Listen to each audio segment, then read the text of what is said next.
Hello, hello, welcome back to How to Learn a Language. This is another interview episode in the series, and this time I am speaking with Álvaro of Natural Languages. Now, I was interviewed by Álvaro back at the end of 2024, so you can head over to his YouTube channel to watch that, to hear that conversation. We had a really nice chat, and after I said, okay, I need to return this favor. Let's do this the other way around. I want to hear your experience of learning a language and how you do it. And a lot of our early experience of learning solo was around comprehensible input and like really kind of learning that and discovering that and then applying it as he then learned Polish in Poland. But something that I love about this conversation is how honest he is about changing his mind on how to learn languages and realizing that that isn't necessarily the only way. And it's something that we don't often get to hear. A lot of the time, we hear these perspectives on how we learn languages from one side or the other. And it's very rare that we get to hear someone who has changed their mind on actually there being a bit of a multitude of ways that we learn and ways that we need to apply. And we also talk about talking out loud, solo speaking habit. You've heard me say these words endless times. So it was great as well to hear Alvaro talk about that on his own terms and what that looks like for him as well. So I think you're really going to enjoy this one. I'm going to leave you to it and hand over to the interview now. And yeah, enjoy. Hello, Alvaro. Thank you for joining me. Hi, Lindsay. No, it's a pleasure to be here. Hey, excellent. We spoke recently, at the time of recording, very recently, Hmm. and your episode went live very quickly. For me, I think by the time people hear this, it will be a lot further in the future. But yeah, I do want to start by just pointing out that if people haven't heard yet, there is an episode of you interviewing me over on your YouTube channel for your podcast. So definitely I will pop that in the link for that, pop that link in the description rather, get the words in the right order.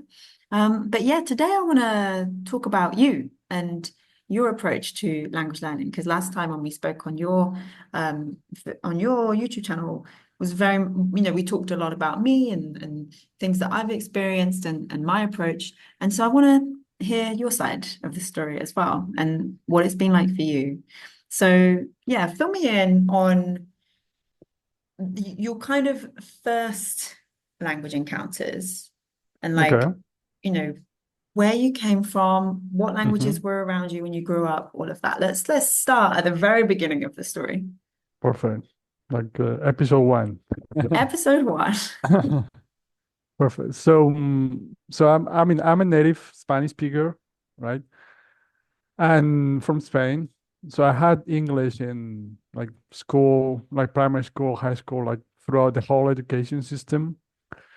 And that was around 15 years of English, and I could pass pretty much any grammar exam, but I just couldn't speak the language. Sound Was it familiar, just right? English in school for you? It was mostly English, a bit of French, Mm. but I mean, the my point is, it was all taught the traditional way, like a lot of grammar, exercises, and so on. So, like I said, mostly English, but a bit of French. And I have to say that my mom, she's now retired, but she used to be a French teacher, and she has friends in France. So we used to go there every summer for a week or so. But Mhm. I was just recently recalling that experience, and I remember just learning here, I mean, like things here and there because there were no kids around me at that time. So I was with adults all the time. So I learned like, did you sleep well? Yeah. How you doing? Things like that. But And I didn't really, adults that yeah, presumably are speaking in French, exactly. Yeah. like, yeah. So I got things, but it wasn't comprehensible for me, right? But I mean, I'd say that like my first encounter was with English, like I said, and again, I could pass exams by like studying and so on, but I just couldn't speak the language. Like I vividly remember that, and it wasn't until I mean I didn't realize at the time, but when I was 1920 or so, I started watching the NBA, like American basketball in English. And I did it because I loved it, you know. I sort of had the hope that it was going to help me out, but it was mainly because I liked it, right? And after a few years doing so, I moved to Poland for the first time on an Erasmus university program. Like for non-Europeans, it's just a program to study for a year abroad in another European country, right? So I came to Poland, and obviously Polish spoken here, but classes were Can in I pause you English. there? Yep, Did you pick Poland? Was it given to you? good question. I mean, I'm from a small town in Spain, so a small Mm. university as well. So I only had I had a couple of Dutch cities to choose from. This one in Poland, and a couple more in France, but that was in French, and I didn't speak French at the time. I mean, not good enough to be able to And you'd understand. been, right, for the camping. It was boring compared to somewhere new, I guess. Yeah. But I mean, my point is that I had those choices in the Netherlands and this one in Poland, and I remember I had to list them in order. And then depending on how many people requested it, I was given Poland. Let's put it that way. Mm. A And semi-choice. exactly, exactly. Yeah, okay. And like I said, classes were in English. I had a lot of international friends. English was the language we used to communicate. I'm just trying to imagine if that was in Polish. My goodness. And so that was the first time I had to use English or a foreign language, English in this case, like all the time.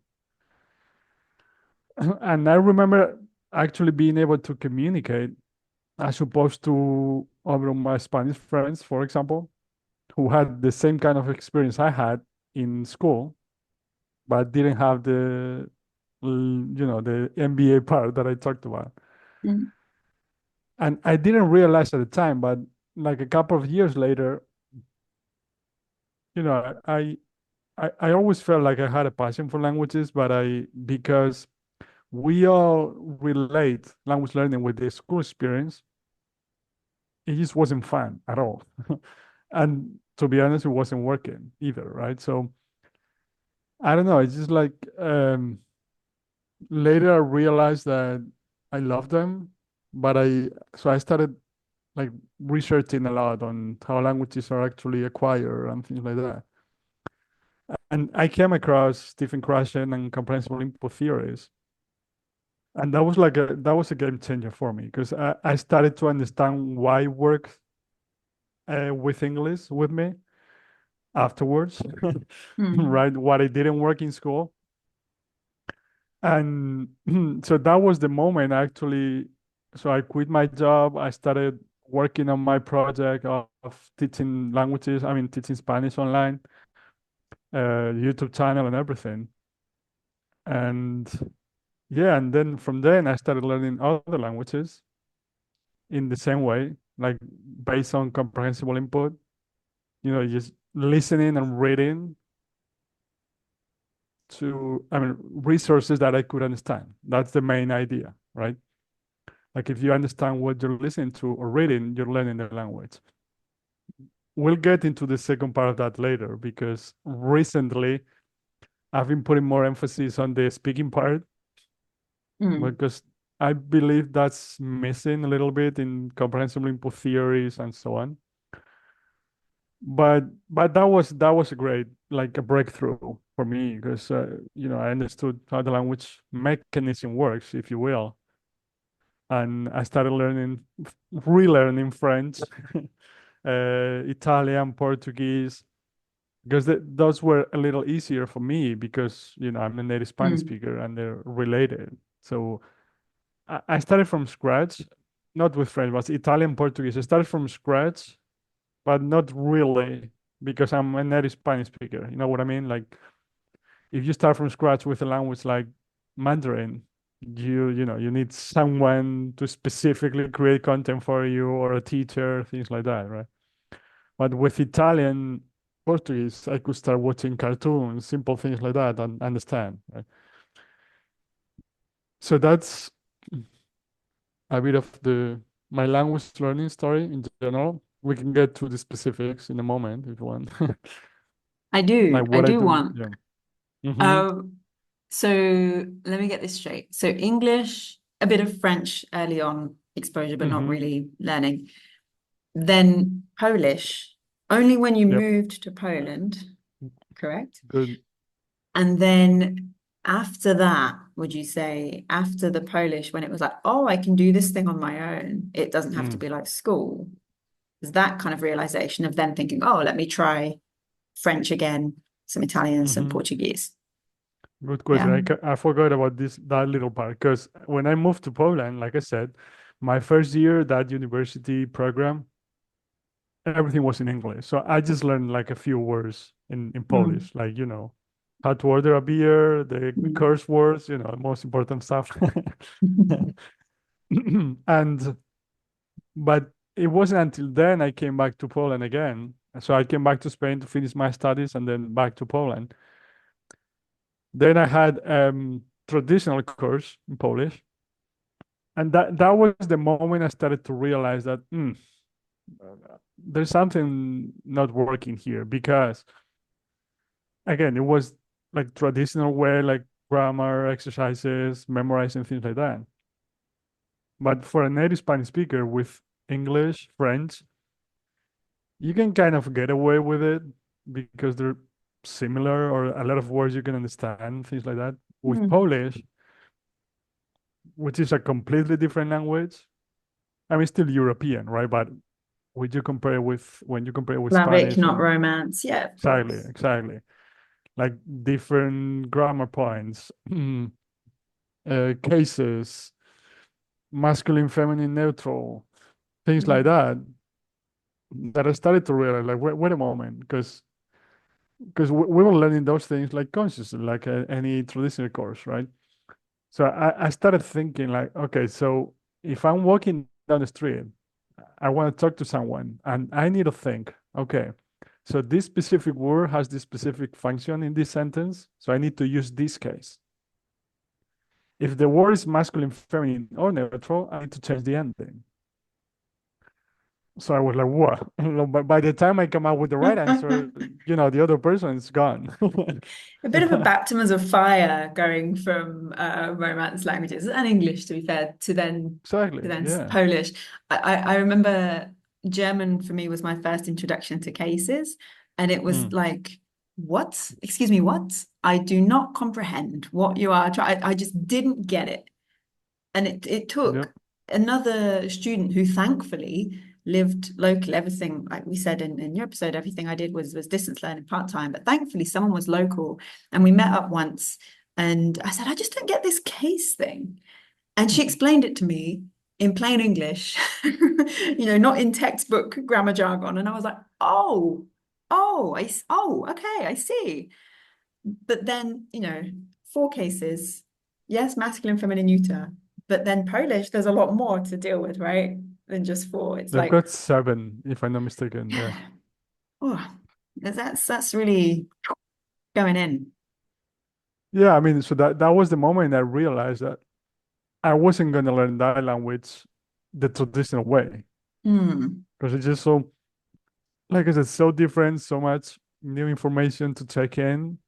And but the main point was what I just told you that there's no way I can think of the right answer in real time. Mhm. So this can be the way. So that's what got me into researching a little more, right? Because with Polish, it's difficult for me to say what helped me. I mean, now I know, but at that point, I started learning Polish with those classes. Then, so that I mean, I I said guess, that was the.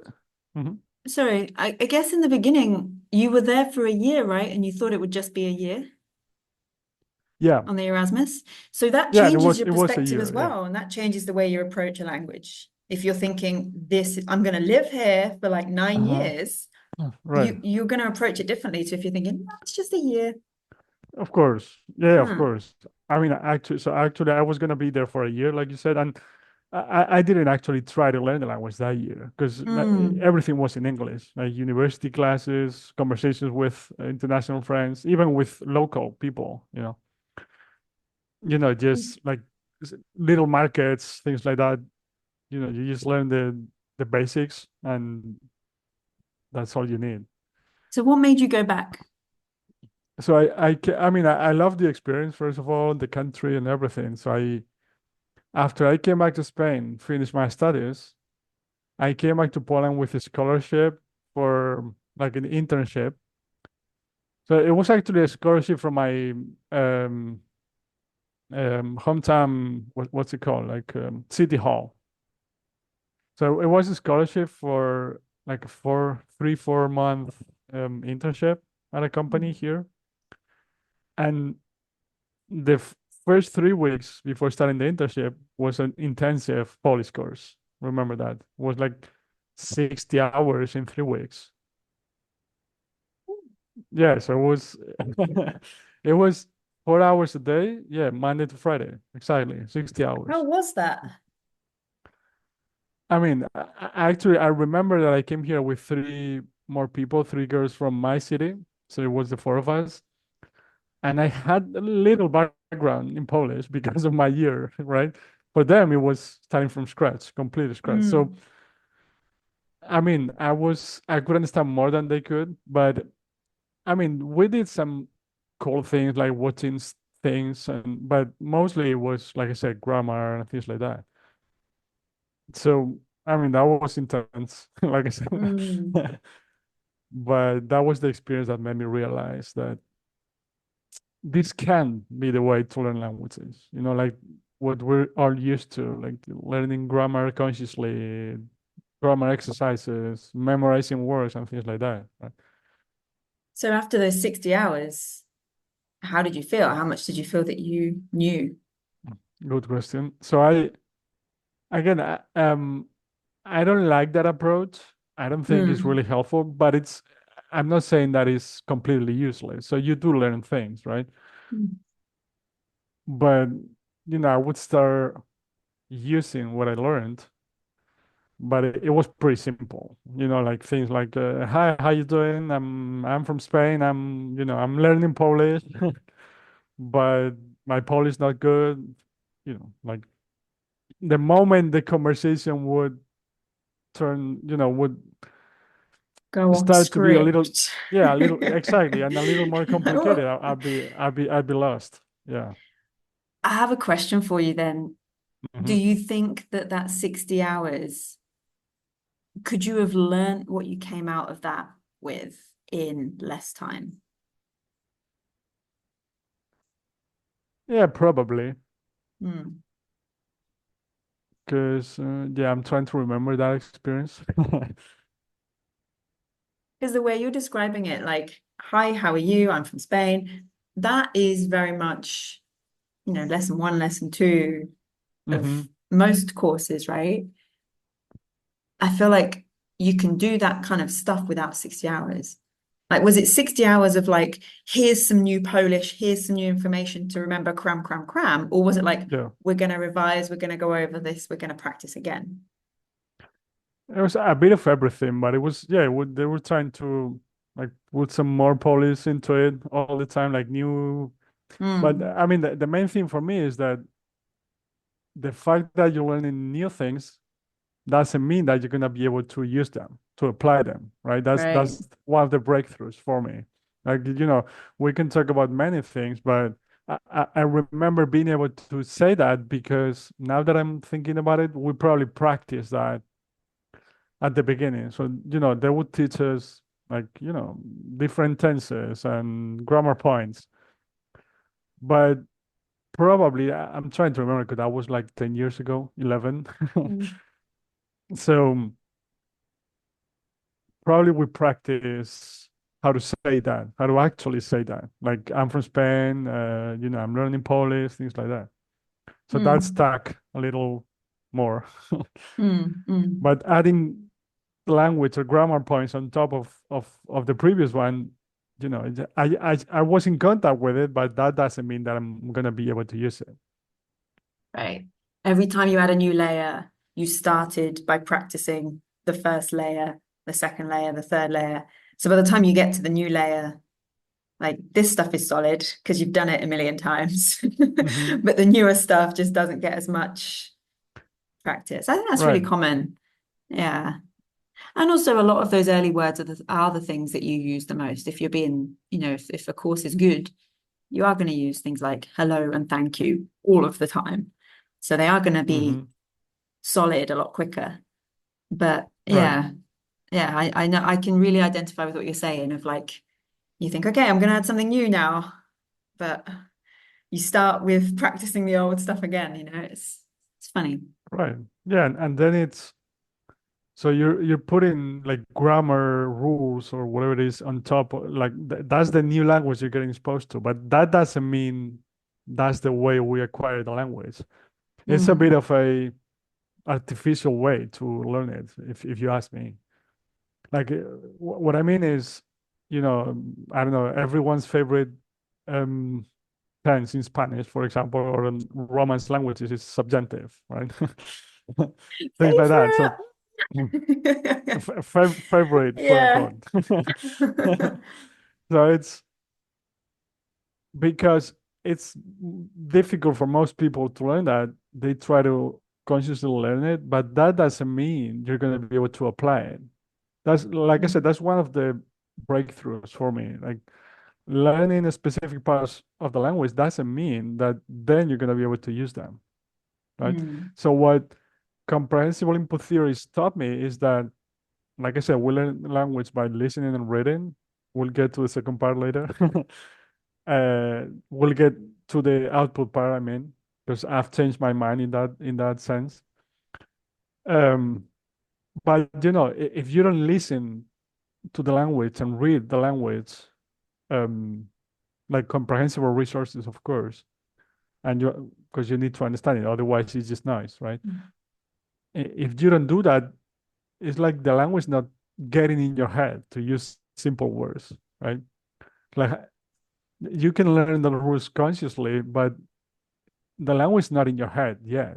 So I mean, you can memorize things and repeat them like a parrot, but the moment you deviate from like those topics that I talked about, I'm lost because I mm, haven't heard the expressions that I want to use yet. So how am I gonna come up with them? And I feel like I could do that with Italian and Portuguese because the structure is pretty similar, even worse. So I could use a little bit of Portuñol there or things like that. I can get away with it, but when the language is different, it's like I don't know how to say it. Even mm, if I've been in contact with the rules, language is not in my head. So I can't come up with that, or I need, like I said, 5 minutes to think about it, mm. and that'd be awkward in a conversation, right? Right. Yeah, exactly. You're in this social exchange. You Yeah. would hope that people would help you out if you look stuck, Mm-hmm. but at the same time, not everyone is is choosing to assign themselves that role of helper or Exactly. teacher, you know. I'm Exactly. wondering how long after, or maybe during the 60-hour intensive Polish, did you think, you know what, this isn't quite working for me? I need to do some research. I need to find something else. Uh-huh. So, first of all, before I answer the question, I wanted to say that what I just said, have you realized, for example, when people speaking a foreign language, a lot of people have that sort of hesitant style with a lot of pauses, like um, that's they're trying to access that conscious knowledge, but the language is not in their head Mm, yet, so they need to think about what they want to say, right? So that's what it leads to. No, I just wanted to mm, point that out. But so it wasn't. I'm trying to remember the experience. I don't think it happened at that moment, right? So I started to how to put it into words. So during those 60 hours, I started to think about it like, this is gonna be tough this way, right? Mm. But then it took me like a couple extra years to start getting into research mode. Right? It wasn't that like I did it right away. Like, Interesting. oh, yeah. So what happened in those years? How was your Polish? Did it improve? Were you learning in other ways? So I did improve a little bit. Like I said, it's not like it's completely useless. No, Mm. I don't want to say that, but it's just not not the best way, in my opinion. But so I started using it in those situations that I just talked about. Mm. Then I had a Polish girlfriend.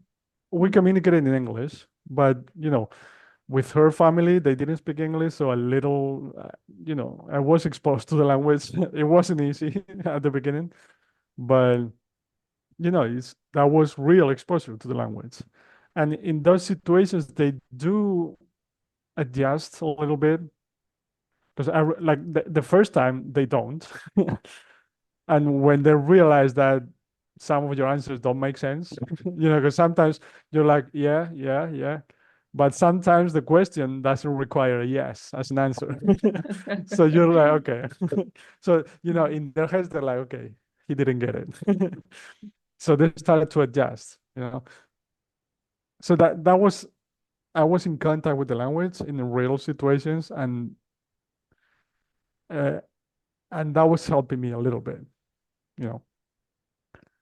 But the thing about Polish, for example, as opposed to learning Spanish in Spain or English in England or United States, just an example, is that in Spain, except for Madrid or Barcelona, if you don't speak Spanish, you're gonna have a hard time communicating. Mm. Here is different. Like you don't really need to speak Polish. In fact, I know a lot of people who've been living here for quite a while and they don't speak, besides Mm. Mm. simple stuff, like I said,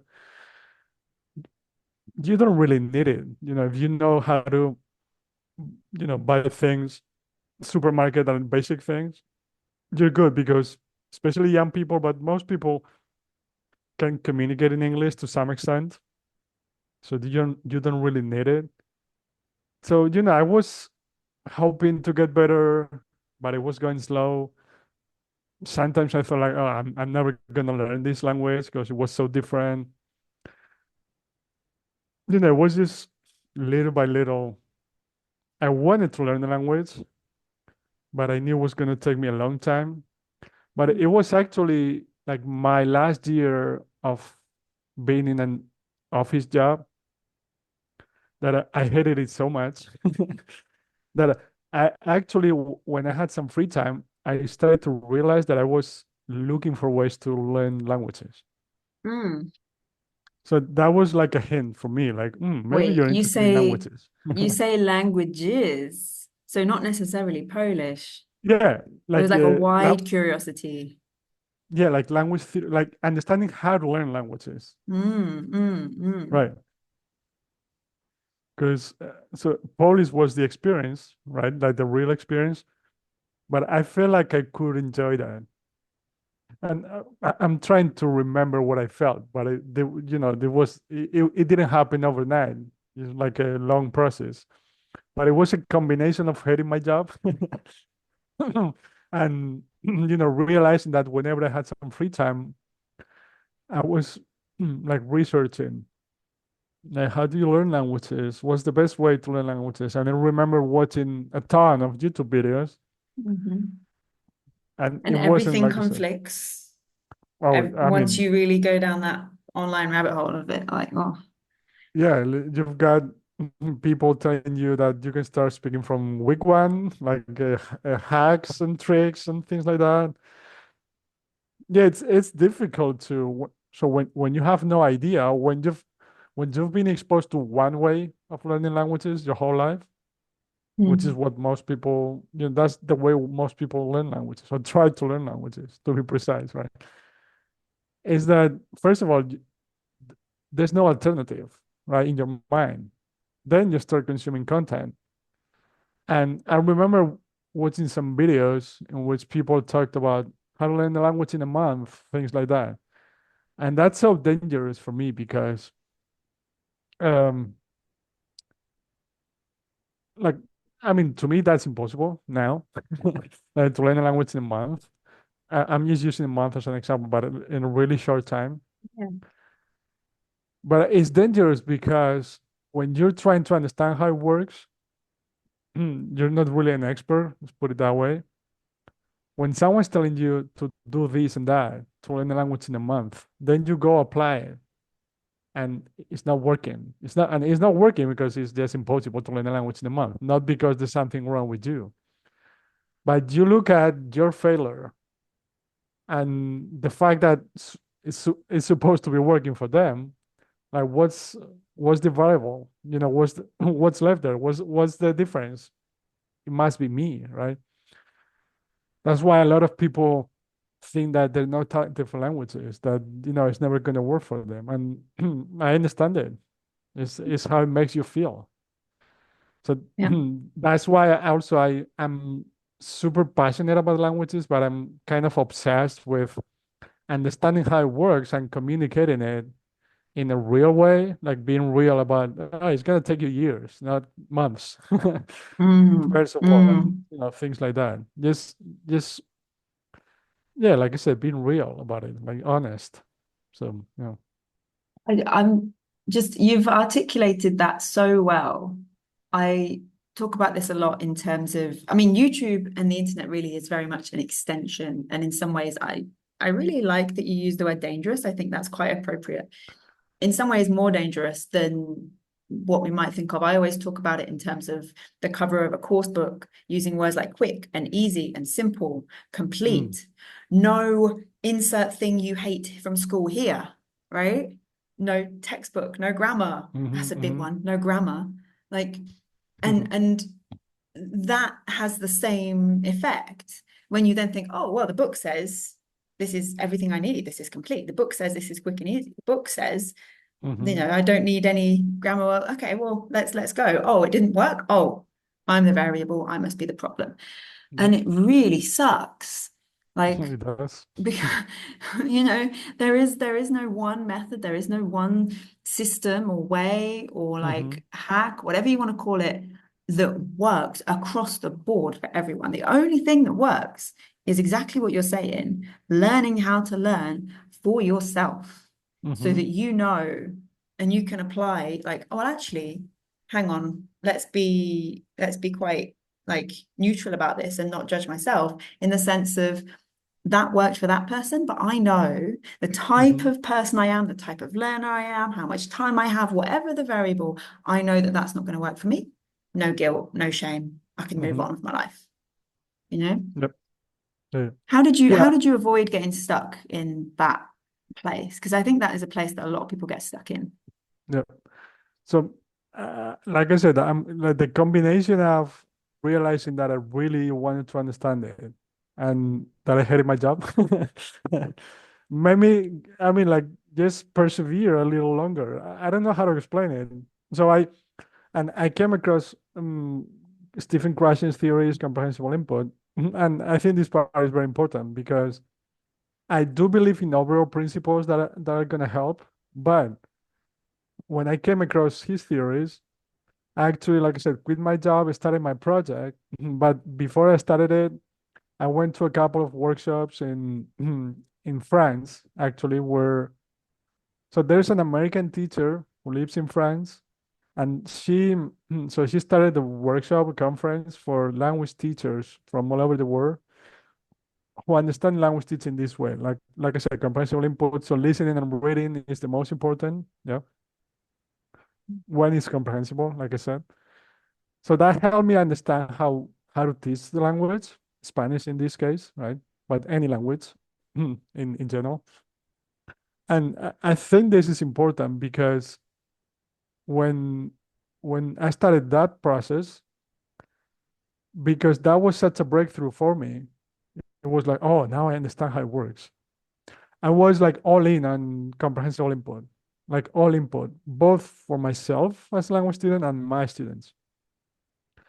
So to give you an example with Italian, in my case, I started watching cartoons, like I said, because thanks to the similarities between Spanish and Italian, I could understand them. I started watching cartoons, then harder cartoons or cartoons for older kids, like documentaries. So I was like building my way up that way. Then I actually like this is normally not the case if you're learning a foreign language, but because Italian and Spanish are so similar, after 3, 4 months, I could understand series in Italian, but not original series. What I would do is watch American series dubbed into Italian, It's easier, which is right? The little language tip. is easier. Yeah. Yeah. Hmm. Like little tip if you're learning another language like French, Italian, like I did, instead of watching original series, original movies, which I understand the desire to do so, but it's not comprehensible at the beginning.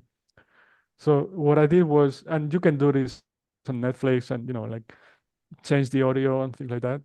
American movies dubbed into Italian, in this case. So what I did is listen to the language for a long time without even attempting to communicate. So all input, right? And because I could understand more and more, and the language was starting to get in my head, I was like, oh, this is working. I'm going to do it with Portuguese. I'm going to do it with French. That was my And question because I was thinking, what made comprehensible input stick for you as a concept rather than everything else that you'd seen on YouTube that felt like in a month, that's not for me or whatever. Like, mhm. was it the fact that it was working? It felt like it was working. First of all, it made me think of my journey with English. So that was the Mm, moment I started thinking, so it was the MBA actually, because I watched it for years without mm, attempting to communicate because I was just listening. mm. It was pure input. So it was like, oh, so that was it, right? And then with Italian, I mean, once again, it was faster than with other languages because of the similarities. But 4 months in, I could understand series in Italian. I was like, whoa, Portuguese, French. And I even started, I mean, not started, but I started applying it to Polish. I started reading comic books and things like that. So one, it was working from the understanding point of view, from the input point of view. Two, I really enjoyed the process, which is also a change. Because, I remember not enjoying grammar classes in school. So that was another um, pointer, another thing that told me that, okay, this is working. Because I was learning those languages while enjoying every single minute of it. Because I was just watching videos and reading comic books, like and things like that. And but recently, this comes the second part that I told you about before. I realized because the theory tells you that by getting comprehensible input, one day you're gonna be able to actually communicate. And I wanted, Magic. right, right. So, but recently I realized that it's not really, it's not that easy. Let's put it that way, right? But I want to be clear that I do believe comprehensible input is key in the process, and you need that, but it's not enough. That's what I've realized recently, right? Like doing that is going to get the language in your head. It's going to start the process of being able to communicate because the language in your head, but you do need practice. That's the part I was missing. Like, to be honest, as Mm, a teacher and a student myself. mm, Because again, Italian, Portuguese, even French, you can sort of fool yourself a little bit, just like I did with English before, because of the similarities. But with Polish, because with Polish, after all the years and applying comprehensible input to it, I got to a point where I could understand a lot of things. Like right now, I can understand like native. I can understand 90. I'm making it up, but 95, 96% of Polish. Like I understand native podcasts. That's not the issue. The issue is communicating. and and I started learning German 3 years ago, and same thing. I've gotten to a point in which I can understand so much. And I started from scratch. I started with YouTube channels, from teachers, content creators who use comprehensible input principles to teach the language, like creating Mm. stories, but in a way that is comprehensible, like using gestures, drawing, things like that.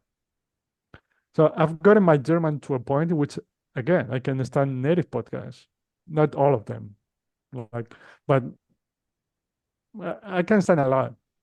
I was Mm. in Berlin in June. I couldn't understand native speakers, but I realized that like our ability to understand is always going to be ahead of our ability to communicate. That's normal, but the gap was like too large. Mm. Mm. Polish and German specifically, because Mhm. like I say, Italian, French, Portuguese, I understand everything. I didn't communicate at that level at all, but I can communicate fairly well. But Polish and German, like I said, the gap was just too large because my understanding is really high, but the speaking is not there. Or it's not that it's not there at all. Like I can in Polish, I can communicate, but I feel the frustration of not being able to say what I want to say a lot of times. How does that mismatch of skill, ability affect your confidence in saying, I'm fluent in Polish. I can speak Polish. Do you like the word fluent? Do you use it? So I like where I'm at because again, if I go back to 10 years ago, like wow, like this is a language I thought I was never gonna learn. And how do you refer back to that point? Is it just pure memory? Do you have any kind of records? You mean of the okay, so not with Polish. You mean like if I've um documented the journey in terms of Yeah, yeah, yeah. Or is it so just you feel it? right.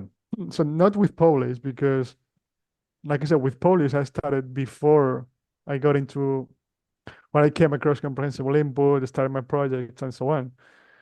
So it's really hard to tell because just like English, because I did that intensive course that I told you about. I had real life experiences, so it's really hard to measure it.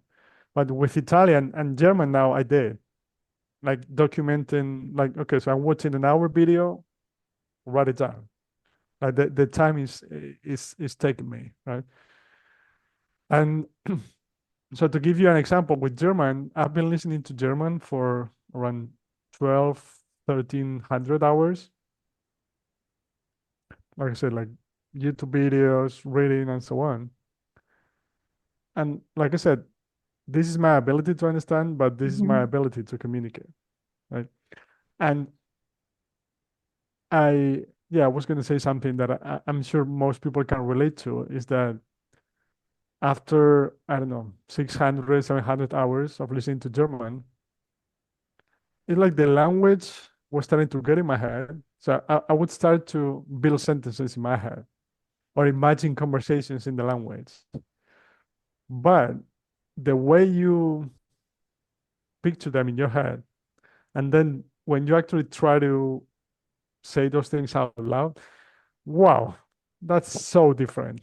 I mean, like in your head, it sounds perfect. Like, oh, I know this. I got this. Then you try to say it out loud. It's like, wow. Actually, I remember the first time I tried to speak German, like it was so difficult to pronounce for me. Like all those sounds. Like in my head, it was clear, right? But then Mm. I said, Mm.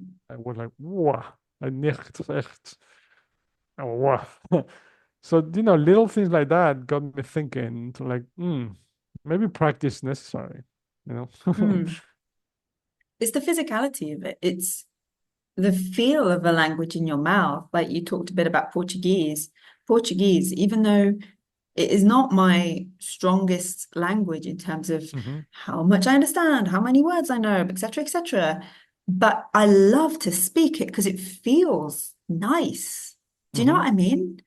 Like I mean, it's my favorite language. So it's yeah. so weird. It's so weird. I can't describe it other than that. But equally, I've found there have been some languages that almost don't fit in my mouth Mm-hmm. because I have, and it all comes down, it's not to say they never would or could, it's because I've Mm-hmm. not had the practice. And that's what you're talking about. Yep. So, what do things look like now for you with Mm-hmm. accepting that, yes, maybe it isn't a case of one or the other, input versus output, it's Mm-hmm. actually a combination of everything. In Mm-hmm. terms of comprehensible input, I presume there's still stuff happening, you're still listening, you're still reading stuff. How did you incorporate more of that practice and the Mm-hmm. speaking and writing, if that is a part of it for you as well? Perfect.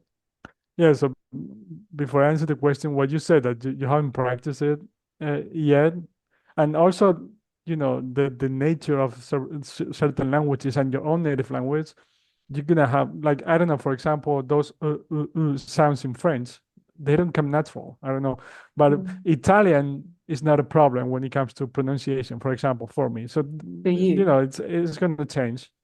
I can't roll my R's in Spanish, but Things like that, for doesn't mean I example. can't speak Spanish, you know? Exactly, exactly. So, depending on your native language, the languages you're learning, like Mm. again, Polish, for example, there's a lot of difficult things about that language, but I don't think pronunciation is one of them. Or there's some things that are hard to pronounce, but it's a lot like Spanish in the sense of this is the way it's pronounced every time. It's not like Mhm. English or French that sometimes you don't know how to pronounce things because you have a rule in your head, but then there's a word that breaks that rule. You know, I know like the with English that when you have like two O's in a row, like spoon, floor, things like that, but then you have blood. Things like that, right? So like Mhm. in Spanish, you read it the way you say it, if that makes sense. Yeah. So with Polish, there's some things that are pronounced differently, but they're pronounced that different way every time, right? But anyway, but practice, like you said, yeah. So after I realized that I was missing the practice part, what I'm doing now with German is practicing out loud to myself. Mm. So I've been listening to the language for quite a while, like I said, and I feel like the language in my head. But again, imagining conversations in my head is very different to from actually using the language, right? And it's not just pronunciation that we were talking about, but also being able to recall those things, right? And let alone if that's a conversation with a real human, that there's more pressure. But so a few months ago, I started talking to myself, like about I don't know, like for example, I'm listening to a podcast, so summarizing what I just listened to, or talking about what I'm doing, or talking about what I like, or sometimes, I'm cooking, so it's okay, so I'm gonna grab the onions, chop them, things like that, Mhm. in the language, out Mhm. loud. And I actually thought it was gonna be weird, but first of all, I've realized that it really helps me with pronunciation that we talked about, because you're actually using the language for the first time. Then I'm really enjoying it because because I've been listening to the language for quite a long time. Language is there, so I'm quite capable of using the language when I'm doing that myself because there's no pressure. That's another added value, right? Like there's not anyone judging you, or so you're by yourself entirely. So if there's something I don't know how to say, I just think of another way of saying it. There's no pressure. Mm. But there's something about like realizing that you can actually use the language, that the process is working, right? It's encouraging because I'm like I said, oh, I'm gonna go grab the onion. So it's like I'm narrating my life, and I do it for a few minutes a day, especially at the beginning, because you're starting with that process, so it takes a lot of like mental toll, if you will, Yeah. and it's taxing mentally, right?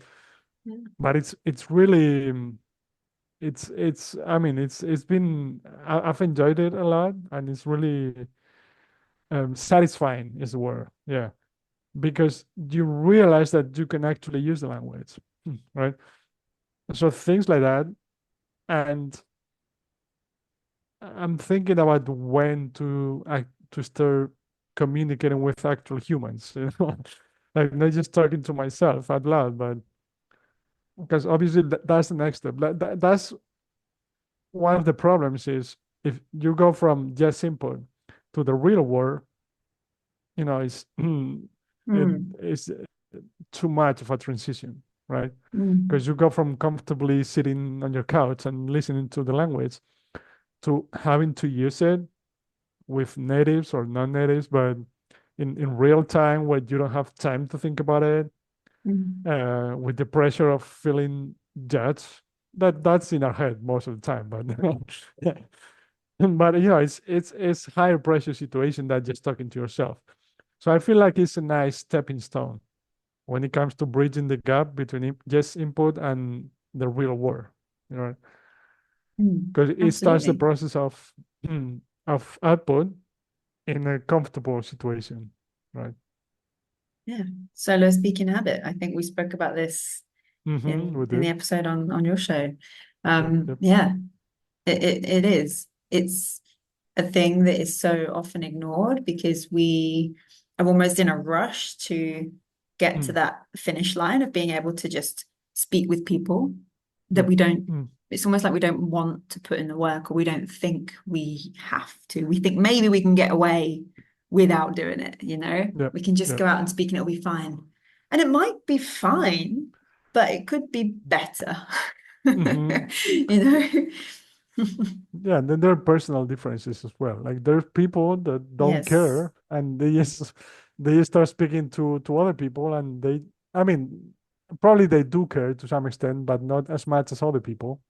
Mm, What I mean is some people just say whatever they can say and they don't care or mm, they don't care as much about being wrong or not using it right or things like that. Whereas mm. others, and I would include myself in the second group, are more conscious about that. And so going straight to the real world might be a bit of a shocking experience. Mm, So, like I said, I feel like this is a really nice stepping stone. But since this is the first year or the first time that I'm using these ideas, I'll keep talking about it the moment I start communicating with real humans in German, because that's the experiment I'm doing. Because there's another thing about English is when I came across comprehensible input theories and I reflected back on my journey learning through watching the NBA. So that was the most important thing. But because I was so, I don't know, real, I was so into this theory, it's almost as you like you want to fit your experience into this theory to see that mhm, that it works, right? mhm, So what I mean is in my head, that was the only thing. Like I was listening to English like for a couple of hours every day, so that helped me. And it did, don't get me wrong. But I forgot, and I remember recently that after a couple of years of doing that, in the few opportunities that I got to use English in my hometown, because I'm from a small town in Spain, so not a lot of chances. I remember that there was a Nigerian guy in my city that I would come across like at night in several clubs when partying. I would start talking to him, and we would talk for a while. And obviously, then there's the combination of having drank a little bit of alcohol, so that's you're not worried about mistakes. That's another topic. mhm, But recently, I remember that I was actually using the language before I moved to Poland for the first time, because in my mind, my first year in Poland was the first time I had to use the language. So mm, I went from just listening in my head, from just listening to being able to use the language. But I forgot those in between experiences with this guy and mm, obviously my first year in Poland, I could use the language, I mean, I could communicate in English, but there was still a lot of room for improvement. Mm, So using it got me better as well, right? So absolutely. it's like the input part was the foundation, right? But then using it, it's what builds the entire building. If that makes sense. It makes like complete sense. I really get it. And I'm thinking Yeah. as well, I know when I spoke to you, I said that for me, Spanish started with Shakira, but it's only on Hmm. reflection in recent years when I've realized, well, actually, there was a lot that happened before Shakira, like mostly in terms of music, right? Like I have this Hmm. playlist of songs. I'm like, it's called Probably Why I Learn Languages. And it's stuff like Macarena. It's stuff Opa. like right, right. It's like Living La Vida Loca. The Mm, Spice Girls, they have that song, Spice Up Your Life, where it's all like all these little odd, like they're mostly just names of dances, where it's okay. like Mm, flamenco, lambada, okay. and all Okay. of, and it's like, oh, all of these little Yeah. sprinklings that happened, and you kind of forget about it. You don't think of it as Hmm. significant until you see years later, looking back and see the full Yeah. picture, like probably how you found with the Nigerian guy in your town Hmm. of like Hmm. you didn't think anything of it until Yeah. that was a start point. Yeah, Nice. sometimes it's hard to know what's actually helping, especially with, in your case with Spanish, or in my case with English, especially with English, because we're surrounded by it. So we're getting exposed to the language and you don't really know this is helping me or not. It's that's why I'm documenting my journey with German, because it's easier for me to know what's working because that's my only exposure to German. I live in Poland, Mm, so I'm not mm, mm. with English, You you're can't listening to count English song. everything Yeah, with Polish if you're living there. With English, true as well. You can't count everything because English is just, I everywhere. Yeah. think, I mean, I can't speak from personal experience, but I think different to learning any other language as a foreign language. English is Yeah, just has a different global presence. Um, exactly. But yeah, even mm, Spanish for you, like you said, now Spanish music or Spanish speaking music is really so much popular. easier to, yeah, yeah, So you might definitely. you might be listening to a lot of songs and you're not thinking about, oh, this is helping me. But later, like 2 years later, Yeah. in hindsight, it's like, oh, okay, right. You're like, oh, I just recited that whole song word for word. Wait a minute, that's in Yeah, another language. yeah, I did a thing. Absolutely. exactly. But yeah, with Polish for me, like I'm exposed to it the whole time, but especially at the beginning, the language was around me all the time, but it was nice at the beginning, so it wasn't really Mm, helping me, or just a little bit. So it's hard to measure how much it's helping you. mm, All right, definitely, definitely. Do you have any final words before we wrap up? wrap it up. Anything we haven't mentioned that you're like, we need to talk about this. This is really key. Hmm. So I mean, like I said, I feel like there's some principles that can be helpful to most people. Like what I talked about, like comprehensible input. Like yeah, for me, it's hard to imagine learning the language without it. Mm, Like just consciously learning the language, grammar, and things like that, and trying to use it. mm, But I've even changed my mind a little bit when it comes to grammar, a little bit of it, like consciously studying it, right? Because again, I used to be like pretty radical, like no grammar at all. And it's those YouTube videos. They radicalized yeah, you. yeah. And I still don't use it myself because I just don't enjoy it at all. Hmm. So I'd rather watch videos for longer, even if it Hmm. takes me longer, because I enjoy that way more than studying it. But I'm okay if people want to learn specific things consciously or grammar points.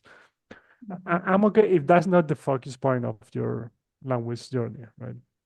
But I'd say enjoying the process is just key to me, like because you can be the most motivated person on earth, but if you're not enjoying the process, sooner or later you're gonna end up giving up. I mean, at least that Absolutely. was my experience because I'm from a person who's really passionate about languages. I felt like giving up so many times. Yeah, I get it. Even now, Definitely. to be honest. Don't give up. Yeah. Just take a little break, take a breather, and you'll re-find that kindle of motivation. Yeah, but when you feel like you're not getting anywhere, or not that you're not getting anywhere, that's not the right word, but that you're not You're improving walking as on a much as you'd like treadmill. to. Yeah. Yeah. Sometimes you feel like, what the hell am I doing here? Just kidding. Mm. But because learning the language this way, makes me enjoy it, I'm like, Mhm. okay. So I look into what I can do better, but this is helping, even if not as much as I'd like to at times. Mm. But because I'm enjoying it, I'm willing to keep doing it because I like it.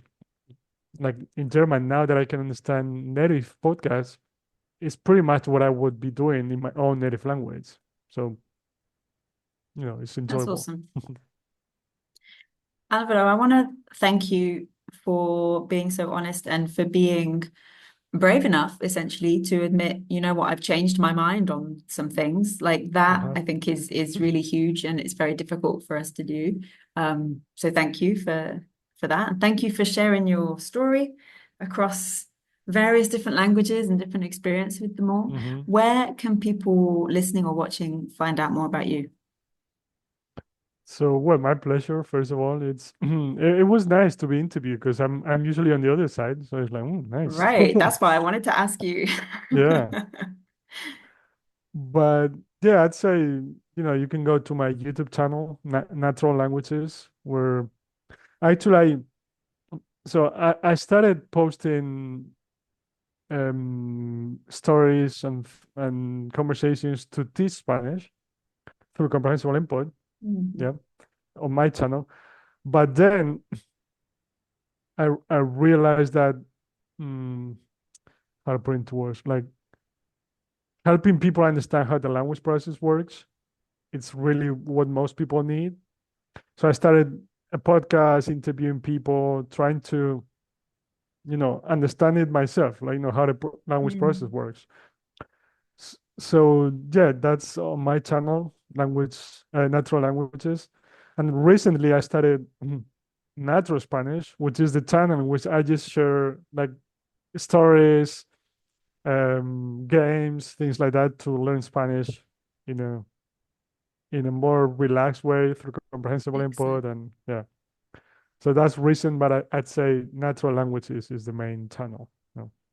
Brilliant. Well, thank you so much. And I will pop those links in the description of this episode. So do go and have a look at that. And yeah, Álvaro, thank you for joining me. And I'm sure we'll speak again very soon. Yeah, thank you. It was a pleasure, like I said. Thank you. Bye. All right.